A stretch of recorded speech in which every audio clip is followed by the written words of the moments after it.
Mis papás se ofrecieron a pagar los $40,000 de toda mi boda, después de haberle regalado a mi hermano mayor, el hijo dorado, $500,000 como regalo de bodas. Así que acepté, pensando que por fin me veían como parte de la familia. Pero luego recibí un correo pidiéndome que devolviera todo el dinero. Y sí, lo devolví, pero no de la manera que ellos esperaban. Apenas tenía 4 años cuando recité un poema en español con una intención oculta: conseguir la última galleta del frasco. Pero solo asentaron con la cabeza, tomaron la galleta y se la dieron a mi hermano de 8 años. ¿La razón? Había ido solo al baño por primera vez, y eso, básicamente, marcó la pauta de cómo sería mi relación con mis padres a partir de entonces. Al crecer, él recibía los últimos gadgets, ropa bonita y muchísima atención. Mientras tanto, yo me conformaba con lo que dejaba a él, y empecé a trabajar los fines de semana desde los 14 para poder comprarme mis cosas. Pero el golpe más fuerte vino cuando Jake, que ahora tiene 34, se casó hace 4 años. Mis padres le dieron a él y a su esposa un regalo de bodas de $500,000.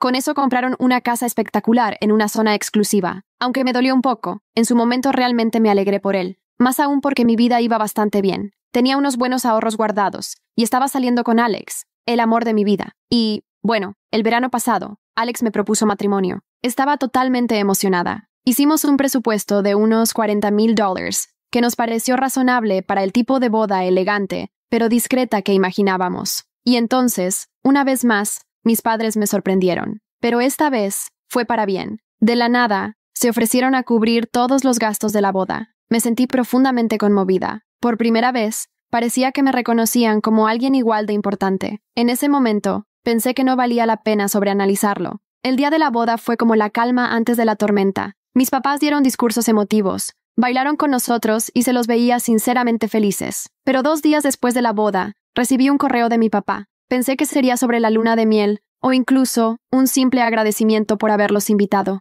Pero no, era una factura detalladísima, casi como un recibo, enumerando cada gasto de la boda. El mensaje era corto y frío. Esperamos el pago lo antes posible. Me quedé helada. El total, $39,782,45, incluyendo desde los entremeses hasta los arreglos florales. Sentí que el estómago se me hacía un nudo. Alex me encontró paralizada, hecha un ovillo, con lágrimas de rabia corriendo por mis mejillas. Y él estaba furioso. El dinero no era el problema. Podíamos pagarlo si era necesario, pero ese no era el punto. Mis padres me lo habían presentado como un regalo, e incluso parecían entusiasmados con la planificación. Cuanto más lo pensaba, más rabia me daba. Sentía que todo el peso emocional de años de favoritismo había culminado en esta crueldad. Al día siguiente, después de pasar la noche en vela hablando con Alex, tomé una decisión. Les envié un cheque con el monto completo, acompañado de una carta. No quise enfrentarlos directamente. Sabía que no iba a poder mantener la calma emocional y no quería que todo terminara en gritos. En la carta les recordé que había sido independiente desde los 15 años, pagando mis propias cosas mientras los veía volcarlo todo sobre Jake. No me guardé nada. Les hablé del trato desigual, de cómo nunca me quejé, del engaño cruel que acababan de hacerme y de cómo me sentía como una extraña para ellos. Y al final, les dejé bien claro que rechazaría cualquier tipo de ayuda futura de su parte, incluida cualquier herencia. Después de mandar el cheque y la carta, bloqueé sus números. Pero luego vino el silencio total. Por días, no supe nada de ellos, lo que solo hizo crecer más mi enojo. Pero pasado un tiempo, extrañé la paz, porque empezaron a llegarme mensajes llenos de odio y amenazas, de mi propia familia, primos lejanos, tías, tíos, amigos de la familia. Todos empezaron a llamarme y escribirme, diciéndome que era una malagradecida y una exagerada. Aseguraban que mis padres habían hecho muchísimo por mí y que yo estaba sacando todo de proporción. Jake también llamó, gritando que estaba destruyendo a la familia. Insistía en que debería haber pagado la factura sin hacer tanto escándalo.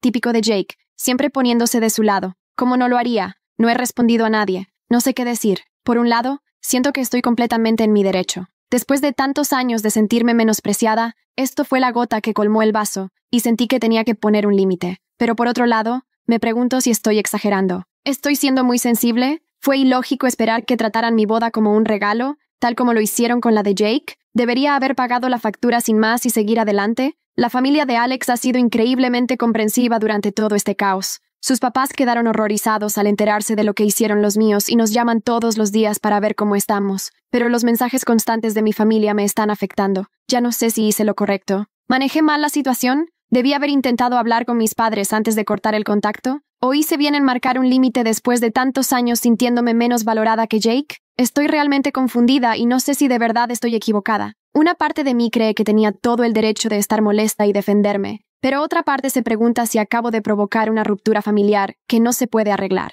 Tal vez debería haber manejado esto de otra forma. ¿Qué opinan? Desde que publiqué esto, todo ha empeorado. Jamás imaginé que mandar ese cheque y esa carta desataría semejante caos. Pero aquí estamos. Ayer por la mañana recibí un correo de mi mamá. Se coló porque lo envió desde el email de su trabajo, que aún no había bloqueado. Su mensaje era larguísimo y lleno de superioridad moral. Afirmaba que la factura no debía tomarse en serio. Según ella, nunca tuvieron la intención de cobrar el cheque. Todo supuestamente era una lección de vida sobre la responsabilidad financiera. Al parecer, querían ponerme a prueba, y cuando vieran que había aprendido la lección, pensaban romper el cheque y darme una sorpresa, un regalo de bodas de $120,000. No podía creer lo que estaba leyendo. ¿Una lección de vida? ¿Qué clase de padres engañan así a su hija adulta? Después de leer eso, me quedó clarísimo que esto no tenía nada que ver con el amor ni la equidad. Era una cuestión de control. Querían ver si yo obedecería ciegamente o si me plantaría, y la verdad, fue algo manipulador y cruel. Sin dudarlo, deposité el cheque desde el celular. Ni de broma iba a dejar que lo rompieran después de esta supuesta lección. Quería que lo cobraran, para que sintieran el peso de lo que hicieron. En respuesta al correo de mi madre, le mandé una contestación breve. Gracias por confirmar que esto fue, efectivamente, una prueba deliberada y no un malentendido. Después de eso, también bloqueé el correo de trabajo de mi mamá. Me imaginé que intentarían contactarme por otros medios,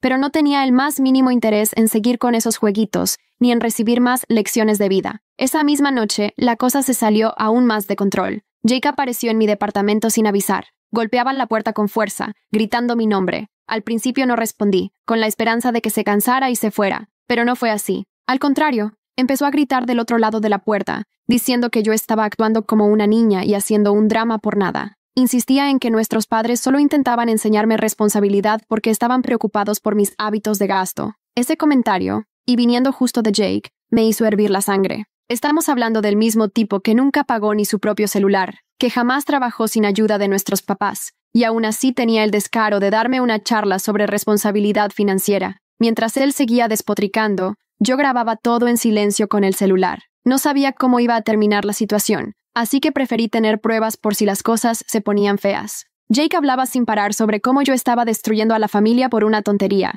que debía disculparme con nuestros padres y seguir adelante. Decía que nunca quisieron lastimarme, que siempre hicieron lo mejor para los dos. Y seguía repitiendo que estaba exagerando todo y que la culpa era solo mía. Yo no abrí la boca, ni abrí la puerta. Simplemente me quedé ahí sentada, escuchando, ardiendo por dentro. Finalmente, después de lo que pareció una eternidad, se fue. Pero no sin antes llamarme egoísta y acusarme de querer romper la familia por dinero. Después que se fue, me quedé en silencio, completamente abrumada. La explosión de Jake solo confirmó lo que siempre supe. Él siempre iba a estar de su lado, sin importar lo injusto o hiriente que fueran sus actos. Esa noche, me empezaron a llegar más mensajes de otros familiares. Aparentemente, Jake fue directo con mis papás después de no lograr hablar conmigo, y ahora estaban reclutando a todo el mundo en mi contra. Mi celular no paraba de sonar con mensajes de tías, tíos y hasta amigos de la familia. La mayoría decían lo mismo, que era una malagradecida, que estaba haciendo un drama sin sentido, y que debía disculparme por cómo los traté.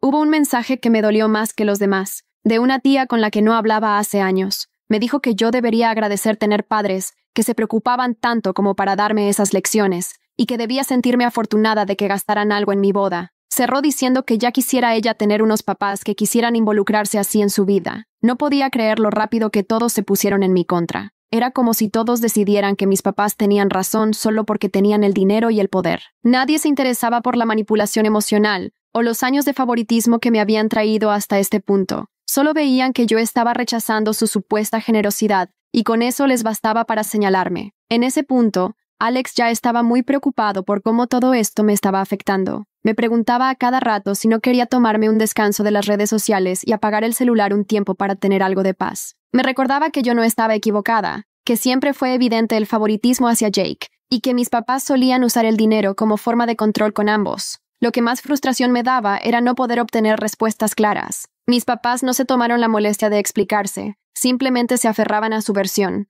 presentándose como padres incomprendidos que solo querían ayudar, y yo quedaba como la hija malcriada que exageraba todo. Empecé a preguntarme si tal vez debía haber manejado esto de otra manera, y si en lugar de enviar la carta y bloquearlos, hubiera intentado hablar bien con ellos. Pero por otro lado, ya sabía cómo terminaban siempre esas conversaciones. Ellos tergiversaban todo hasta que yo acababa pidiendo disculpas por sentirme herida. Era un ciclo del que venía escapando hace años, y no tenía la energía para repetirlo. Por ahora, estoy enfocada en la vida que Alex y yo estamos construyendo juntos. No podemos hacer mucho más que esperar que con el tiempo las cosas se calmen. Hola a todos. Antes que nada, quiero agradecerles por sus respuestas. Leer sus comentarios, consejos e historias personales me ayudó muchísimo a procesar todo esto. Ha sido una montaña rusa emocional, y su apoyo significa más de lo que se imaginan. Aunque intenté mantenerme fuerte, las cosas dieron otro giro inesperado. Unos días después de la visita de Jake, recibí una llamada del hermano de mi papá, mi tío. No hablábamos desde hacía años, y sinceramente pensé que iba a decirme lo mismo que el resto, que arreglara las cosas con mis papás. Pero lo que me contó cambió por completo mi manera de ver todo. Me dijo que se había enterado por los chismes familiares, y sintió la necesidad de contactarme porque, aparentemente, esta no era la primera vez que pasaba algo así con ellos. Hace 20 años, ocurrió algo parecido entre él y mis abuelos paternos. Mi tío se negó a tolerar sus manipulaciones, y en represalia lo difamaron con el resto de la familia, acusándolo de ladrón y de ser un malagradecido, después de todo lo que supuestamente le habían dado. Me explicó que en ese momento, mi papá no lo apoyó. Al contrario, se puso del lado de sus padres, lo que provocó una ruptura entre los hermanos que nunca sanó del todo. Mi tío siempre se sintió abandonado por él, y le tomó años entender cómo funcionaba realmente su familia. Mientras me contaba su historia, sentía que hablaba de mi vida, solo que en otro contexto. Mis abuelos habían usado el dinero y la manipulación para controlar a mi tío, exactamente como mis padres intentaban hacer conmigo ahora. Y mientras él hablaba, todo empezó a encajar. Mis papás no estaban actuando fuera de lo común, solo estaban repitiendo patrones que ya existían desde mucho antes de que yo naciera. Aprendieron ese comportamiento de sus propios padres.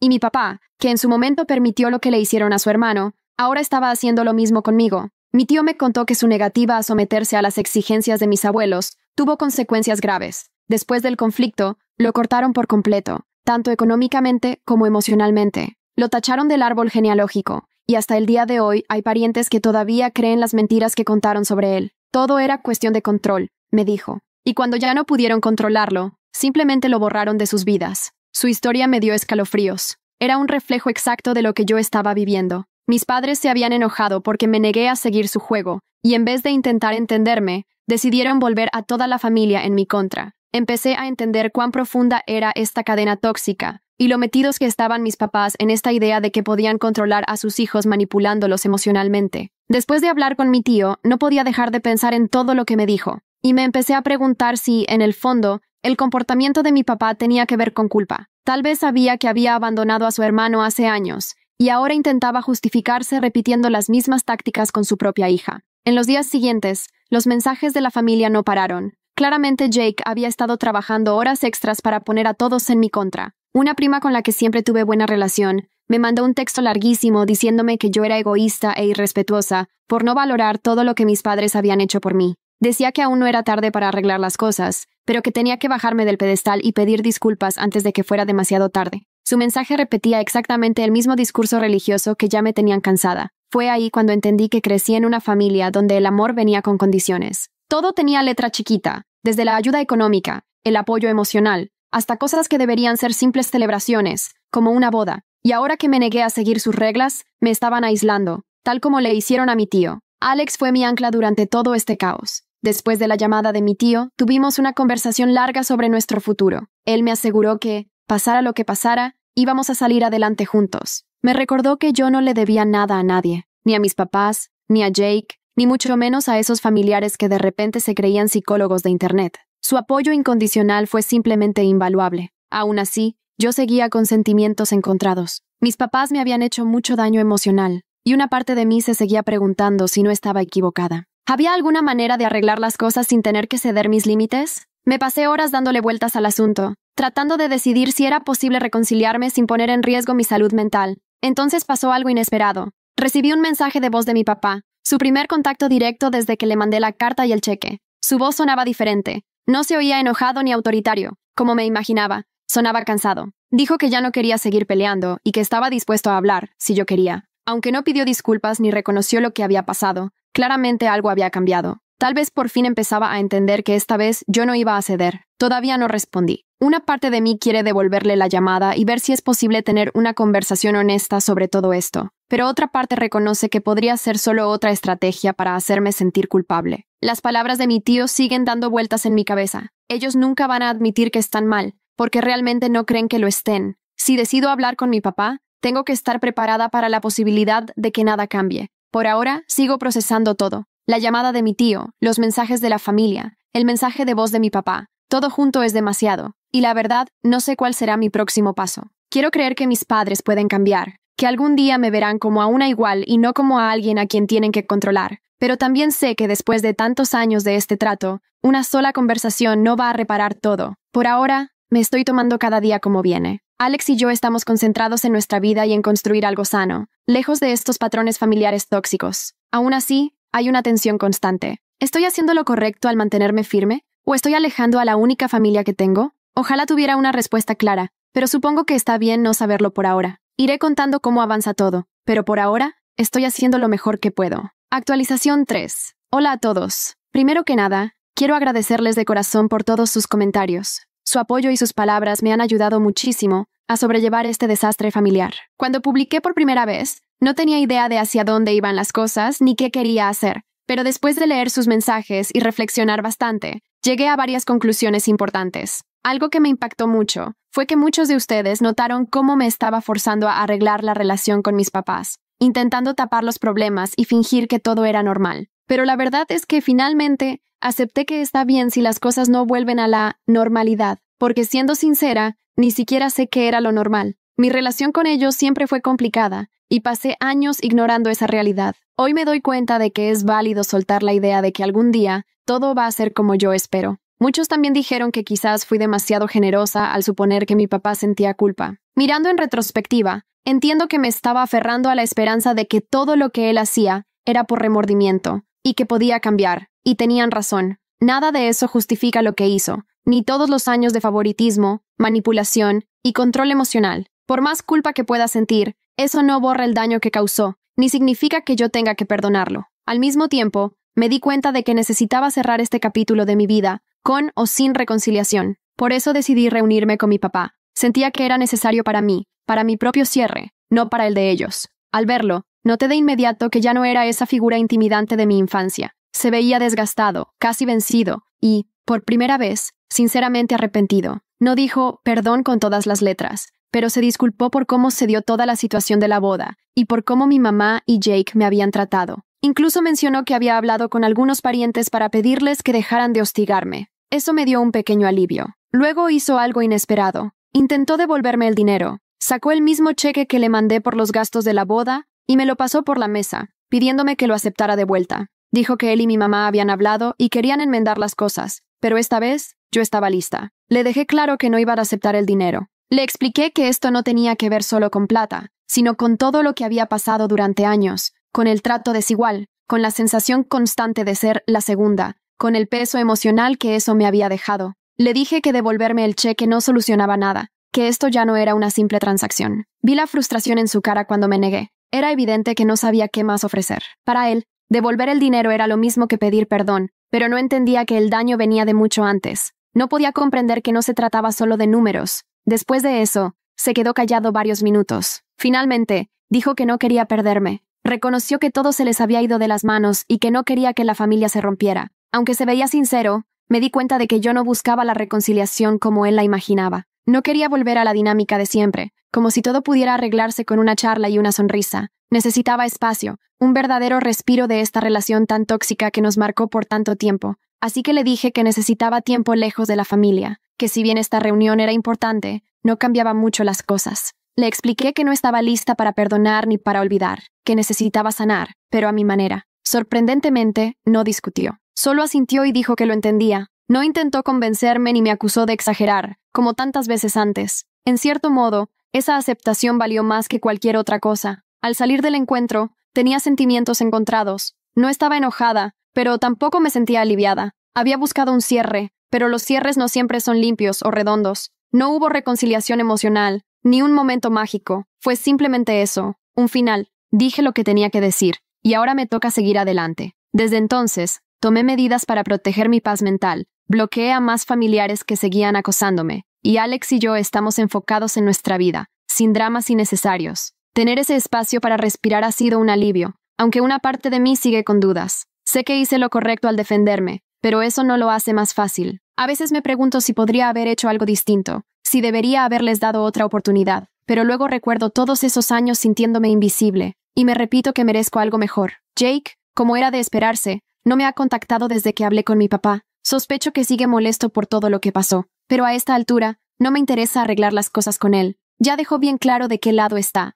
y acepté que nuestra relación nunca será lo que podría haber sido. Y está bien. Soltar esa fantasía ha sido doloroso, pero también liberador. Con respecto a mi papá, el futuro es incierto. Se lo notaba genuinamente arrepentido, pero no sé si eso alcanza para reconstruir lo que se rompió. Por ahora, seguiré priorizándome a mí y a mi felicidad. Si hay algo que me dejó todo esto, es que tengo derecho a ponerme en primer lugar, por una vez en la vida. Y eso es justo lo que pienso hacer. Así están las cosas hasta ahora. No es el final feliz que soñaba, pero es el cierre que necesitaba. Y a veces, con eso basta. Gracias una vez más a todos los que estuvieron leyendo y apoyándome. De verdad, no tienen idea de cuánto lo valoro.